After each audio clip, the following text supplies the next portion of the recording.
1 ശമൂവേൽ അധ്യായം 22. അങ്ങനെ ദാവീദ് അവിടം വിട്ട് അദുല്ലാം ഗുഹയിലേക്ക് ഓടിപ്പോയി.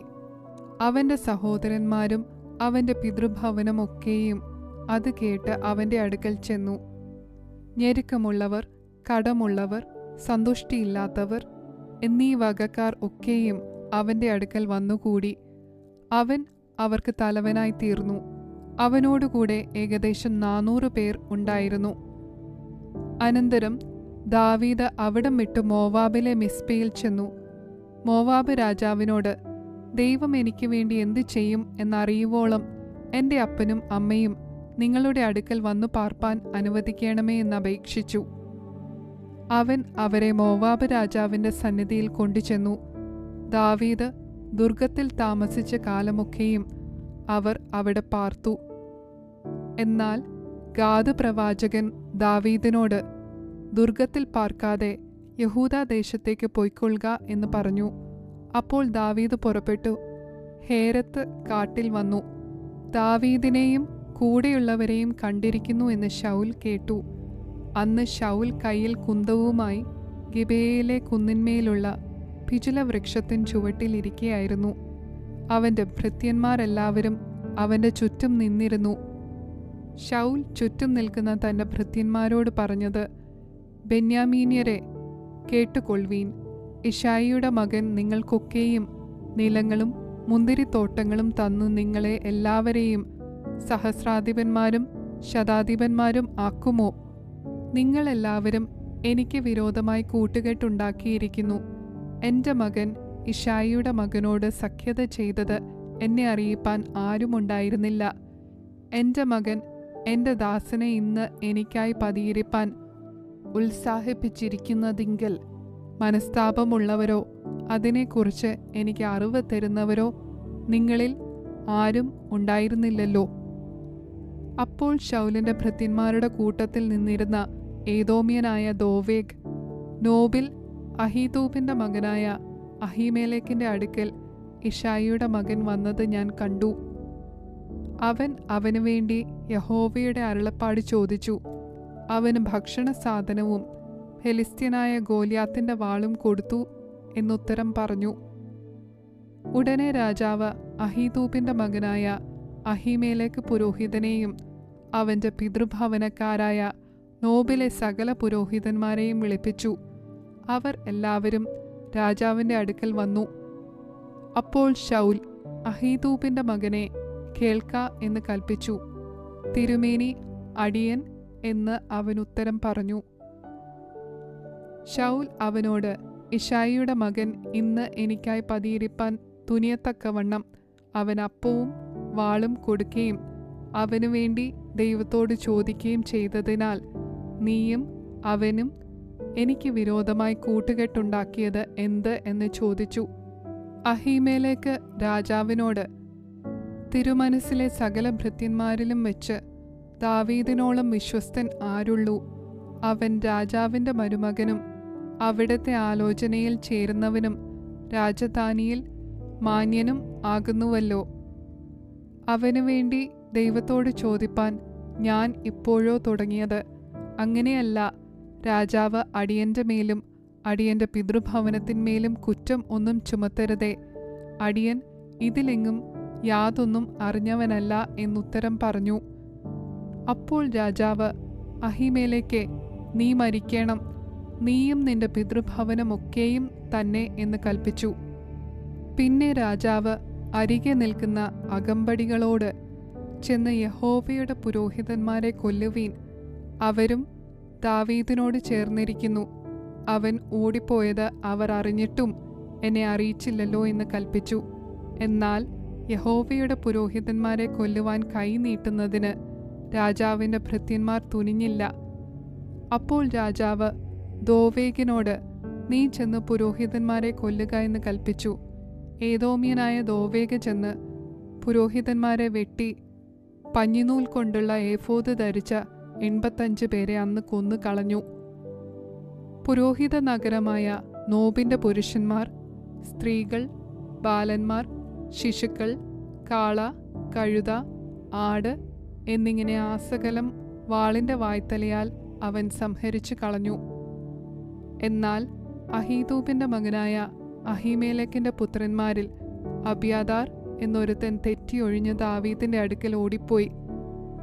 ശൗൽ യഹോവയുടെ പുരോഹിതന്മാരെ കൊന്ന വിവരം അബ്യാഥാർ ദാവീദിനെ അറിയിച്ചു. ദാവീദ് അബ്യാഥാരിനോട്, ഏദോമ്യനായ ദോവേഗ് അവിടെ ഉണ്ടായിരുന്നതുകൊണ്ട് അവൻ ശൗലിനോട് അറിയിക്കും എന്ന് ഞാൻ അന്ന് തന്നെ നിശ്ചയിച്ചു. നിന്റെ പിതൃഭവനത്തിനൊക്കെയും ഞാൻ മരണത്തിന് കാരണമായല്ലോ. എൻ്റെ അടുക്കൽ പാർക്ക, ഭയപ്പെടേണ്ട.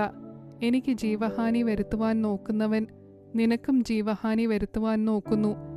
എങ്കിലും എൻ്റെ അടുക്കൽ നിനക്ക് നിർഭയവാസം ഉണ്ടാകും എന്ന് പറഞ്ഞു.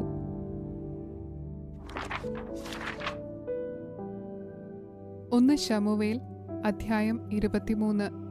അനന്തരം ഫെലിസ്ത്യർ കെയീലയുടെ നേരെ യുദ്ധം ചെയ്യുന്നു എന്നും അവർ കളങ്ങളിൽ കവർച്ച ചെയ്യുന്നു എന്നും ദാവീദിന് അറിവ് കിട്ടി. ദാവീദ് യഹോവയോട്, ഞാൻ ഈ ഫെലിസ്ത്യരെ ചെന്ന് തോൽപ്പിക്കണമോ എന്ന് ചോദിച്ചു. യഹോവ ദാവീദിനോട്, ചെന്ന് ഫെലിസ്ത്യരെ തോൽപ്പിച്ച് കെയീലയെ രക്ഷിച്ചുകൊള്ളുക എന്ന് കൽപ്പിച്ചു. എന്നാൽ ദാവീദിന്റെ ആളുകൾ അവനോട്, നാം ഇവിടെ യഹൂദയിൽ തന്നെ ഭയപ്പെട്ടു പാർക്കുന്നുവല്ലോ, പിന്നെ കെയീലയിൽ ഫെലിസ്ത്യരുടെ സൈന്യത്തിന്റെ നേരെ എങ്ങനെ ചെല്ലും എന്ന് പറഞ്ഞു. ദാവീദ് വീണ്ടും യഹോവയോട് ചോദിച്ചു. യഹോവ അവനോട്, എഴുന്നേറ്റ് കെയീലയിലേക്ക് ചെല്ലുക, ഞാൻ ഫെലിസ്ത്യരെ നിന്റെ കയ്യിൽ ഏൽപ്പിക്കും എന്നരുളി ചെയ്തു. അങ്ങനെ ദാവീദും അവന്റെ ആളുകളും കെയീലയിലേക്ക് പോയി ഫെലിസ്ത്യരോട് പൊരുതു അവരുടെ ആടുമാടുകളെ അപഹരിച്ച് അവരെ കഠിനമായി തോൽപ്പിച്ചു കെയീല നിവാസികളെ രക്ഷിച്ചു. അഹീമേലെക്കിന്റെ മകനായ അബ്യാഥാർ കെയീലയിൽ ദാവീദിന്റെ അടുക്കൽ ഓടി വന്നപ്പോൾ കൈവശം ഏഫോദ് കൂടെ കൊണ്ടുവന്നിരുന്നു. ദാവീദ് കെയീലയിൽ വന്നിരിക്കുന്നു എന്ന് ശൗലിന് അറിവ് കിട്ടി. ദൈവം അവനെ എൻ്റെ കയ്യിൽ ഏൽപ്പിച്ചിരിക്കുന്നു. വാതിലും ഓടാമ്പലുമുള്ള പട്ടണത്തിൽ കടന്നിരിക്കൊണ്ട് അവൻ കുടുങ്ങിയിരിക്കുന്നു എന്ന് ശൗൽ പറഞ്ഞു. പിന്നെ ശൗൽ ദാവീദിനെയും അവന്റെ ആളുകളെയും വളയേണ്ടതിന് കെയീലയിലേക്ക് പോകുവാൻ സകല ജനത്തെയും യുദ്ധത്തിന് വിളിച്ചുകൂട്ടി. ശൗൽ തന്റെ നേരെ ദോഷം ആലോചിക്കുന്നു എന്ന് ദാവീദ് അറിഞ്ഞപ്പോൾ പുരോഹിതനായ അബ്യാഥാരിനോട്, ഏഫോദ് ഇവിടെ കൊണ്ടുവരിക എന്ന് പറഞ്ഞു. പിന്നെ ദാവീദ്, ഇസ്രായേലിന്റെ ദൈവമായ യഹോവേ, ശൗൽ കെയീലയിലേക്ക് വന്നു എന്റെ നിമിത്തം ഈ പട്ടണം നശിപ്പിപ്പാൻ പോകുന്നു എന്ന് അടിയൻ കേട്ടിരിക്കുന്നു. കെയീല പൗരന്മാർ എന്നെ അവന്റെ കയ്യിൽ ഏൽപ്പിച്ചു കൊടുക്കുമോ?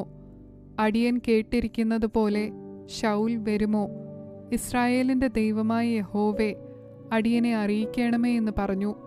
അവൻ വരും എന്ന് യഹോവ അരുളി ചെയ്തു. ദാവീദ് പിന്നെയും, കെയീല പൗരന്മാർ എന്നെയും എൻ്റെ ആളുകളെയും ശൗലിന്റെ കയ്യിൽ ഏൽപ്പിച്ചു കൊടുക്കുമോ എന്ന് ചോദിച്ചു. അവർ ഏൽപ്പിച്ചു കൊടുക്കും എന്ന് യഹോവ അരുളി ചെയ്തു. അപ്പോൾ ദാവീദും 600 പേരോളമുള്ള അവന്റെ ആളുകളും കെയീലയെ വിട്ടു പുറപ്പെട്ടു തരം കണ്ടിടത്ത് സഞ്ചരിച്ചു. ദാവീദ് കെയീല വിട്ടു ഓടിപ്പോയി എന്ന് ശൗൽ അറിഞ്ഞപ്പോൾ അവൻ യാത്ര നിർത്തിവെച്ചു. ദാവീദ് മരുഭൂമിയിലെ ദുർഗങ്ങളിൽ താമസിച്ചു. സീഫ് മരുഭൂമിയിലെ മലനാട്ടിൽ പാർത്തു. ഇക്കാലത്തൊക്കെയും ശൗൽ അവനെ തിരഞ്ഞുകൊണ്ടിരുന്നു. എങ്കിലും ദൈവം അവനെ അവന്റെ കയ്യിൽ ഏൽപ്പിച്ചില്ല. തന്റെ ജീവനെ തേടി ശൗൽ പുറപ്പെട്ടിരിക്കുന്നു എന്ന് ദാവീദ് കണ്ടു. അന്ന് ദാവീദ് സീഫ് മരുഭൂമിയിലെ ഒരു കാട്ടിലായിരുന്നു. അനന്തരം ശൗലിന്റെ മകനായ യോനാഥാൻ പുറപ്പെട്ട് ആ കാട്ടിൽ ദാവീദിന്റെ അടുക്കൽ ചെന്ന് അവനെ ദൈവത്തിൽ ധൈര്യപ്പെടുത്തി അവനോട്, ഭയപ്പെടേണ്ട, എൻ്റെ അപ്പനായ ശൗലിന് നിന്നെ പിടികിട്ടുകയില്ല. നീ ഇസ്രായേലിന് രാജാവാകും. അന്ന് ഞാൻ നിനക്ക് രണ്ടാമനും ആയിരിക്കും. അത് എൻ്റെ അപ്പനായ ശൗലും അറിയുന്നു എന്ന് പറഞ്ഞു. ഇങ്ങനെ അവർ തമ്മിൽ യഹോവയുടെ സന്നിധിയിൽ ഉടമ്പടി ചെയ്തു.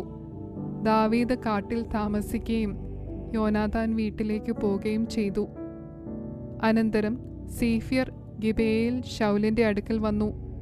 ദാവീദ് ഞങ്ങളുടെ സമീപം മരുഭൂമിക്ക് തെക്കുള്ള ഹഖീല മലയിലെ വനദുർഗങ്ങളിൽ ഒളിച്ചിരിക്കുന്നു.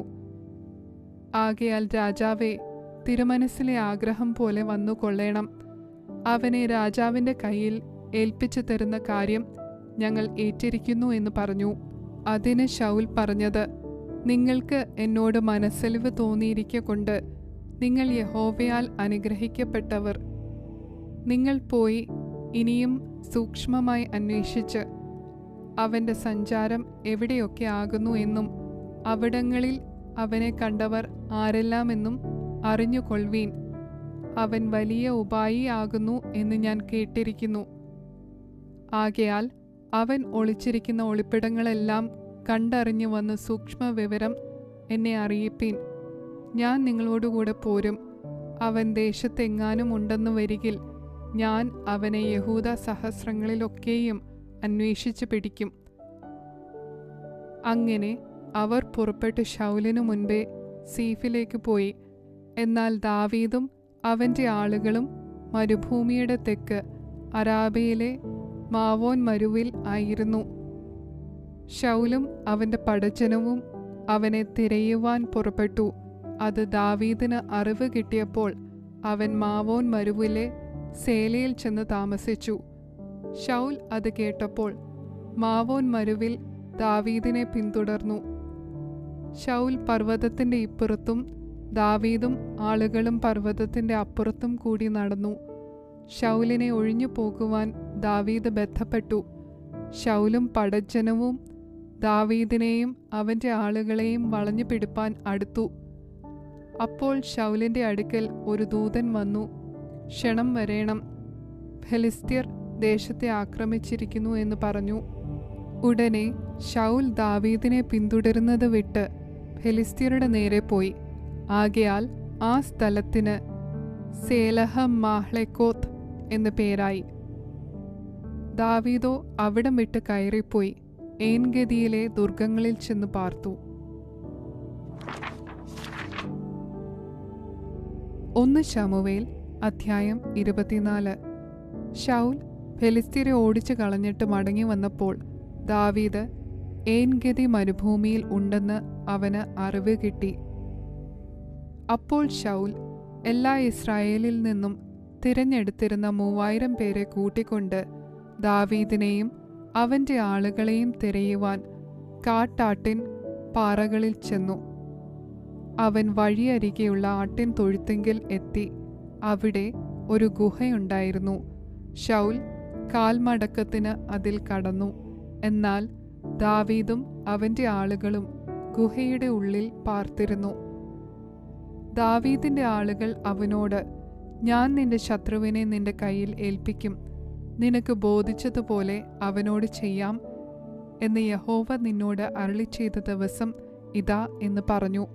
അപ്പോൾ ദാവീദ് എഴുന്നേറ്റു, ശൗലിൻ്റെ മേലങ്കിയുടെ അറ്റം പതുക്കെ മുറിച്ചെടുത്തു. ശൗലിൻ്റെ വസ്ത്രാഗ്രം മുറിച്ചു കളഞ്ഞതുകൊണ്ട് പിന്നത്തേതിൽ ദാവീദിൻ്റെ മനസ്സാക്ഷി കുത്തിത്തുടങ്ങി. അവൻ തൻ്റെ ആളുകളോട്, യഹോവയുടെ അഭിഷിക്തനായ എൻ്റെ യജമാനൻ്റെ നേരെ കൈയെടുക്കുന്നതായ ഈ കാര്യം ചെയ്യുവാൻ യഹോവ എനിക്ക് ഇടവരുത്തരുതേ. അവൻ യഹോവയുടെ അഭിഷിക്തനല്ലോ എന്ന് പറഞ്ഞു. ഇങ്ങനെ ദാവീദ് തൻ്റെ ആളുകളെ ശാസിച്ച് അമർത്തി. ശൗലിനെ ദ്രോഹിപ്പാൻ അവരെ അനുവദിച്ചതുമില്ല. ശൗൽ ഗുഹയിൽ നിന്ന് എഴുന്നേറ്റ് തൻ്റെ വഴിക്ക് പോയി. ദാവീദും എഴുന്നേറ്റ് ഗുഹയിൽ നിന്ന് പുറത്തിറങ്ങി ശൗലിനോട്, എൻ്റെ യജമാനനായ രാജാവേ എന്ന് വിളിച്ചു പറഞ്ഞു. ശൗൽ തിരിഞ്ഞു നോക്കിയപ്പോൾ ദാവീദ് സാഷ്ടാംഗം വീണ് നമസ്കരിച്ചു. ദാവീദ് ശൗലിനോട് പറഞ്ഞതെന്തെന്നാൽ, ദാവീദ് നിനക്ക് ദോഷം വിചാരിക്കുന്നു എന്ന് പറയുന്നവരുടെ വാക്ക് നീ കേൾക്കുന്നത് എന്ത്?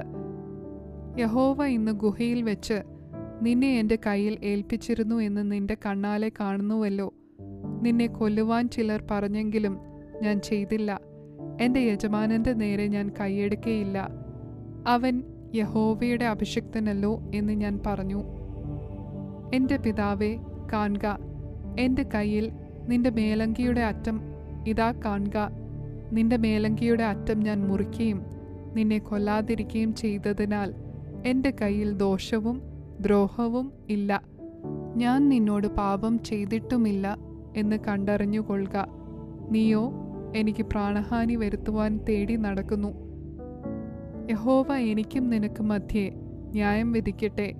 യഹോവ എനിക്ക് വേണ്ടി നിന്നോട് പ്രതികാരം ചെയ്യട്ടെ. എന്നാൽ എൻ്റെ കൈ നിന്റെ മേൽ വീഴുകയില്ല.